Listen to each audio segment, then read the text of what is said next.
So, I did it again yesterday. I was leaving a coffee shop with someone I just met. We had a nice time, but on the way out, I heard myself say it. 시간 되면 연락할게. I'll contact you when I have time. The strange part isn't that I said it. The strange part is that 6 years ago, I would have meant it.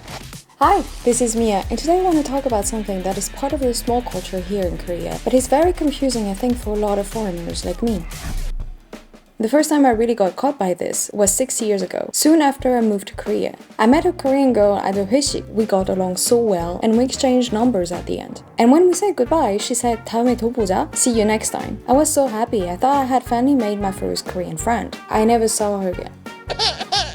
And honestly, I didn't understand. We had such a nice time together, so what did I do wrong? It took me a while and a lot of awkward situations like this to finally get the pattern.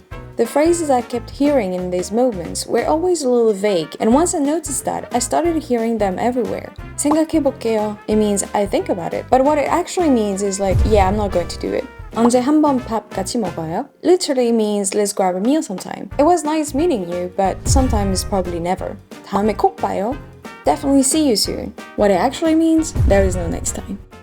These phrases are everywhere in Korean conversation, and they confused my friends and me for a while.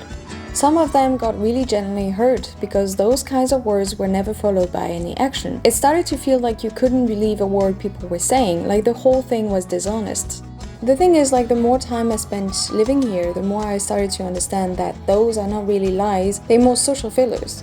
Other cultures have them too. When two people pass each other and one says, "Hi, how are you?" and the other one is like, "Oh, fine, thank you, how are you?" Nobody is actually exchanging information about how their day is going. If you stop and said like, "Actually, no, I'm not okay, my week has been terrible," and the person was not your close friend or your family, they will be a bit thrown off.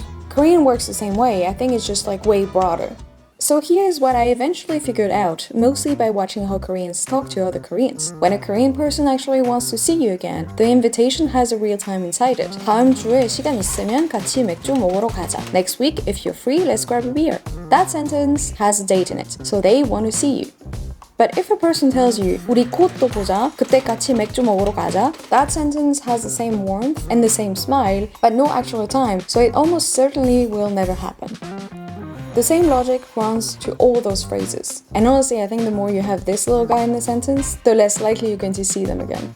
Which brings us to the part where I think I'm still bad at it, even after 6 years living here, which is using them myself. A few years ago, I remember one of my friends asked me if I wanted to try 달팽이 with her. I don't really like snails, so I said in what I thought was a perfectly polite Korean phrase, 저 달팽이 좋아하지 않아요. I was honestly feeling really proud of myself, and I really thought I was doing it right.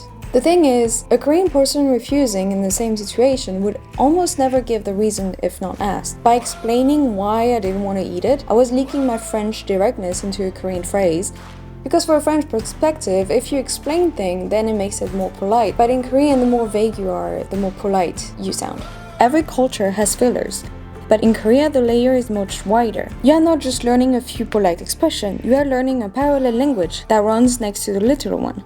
And in my experience, that space is where most Korean social life actually happens.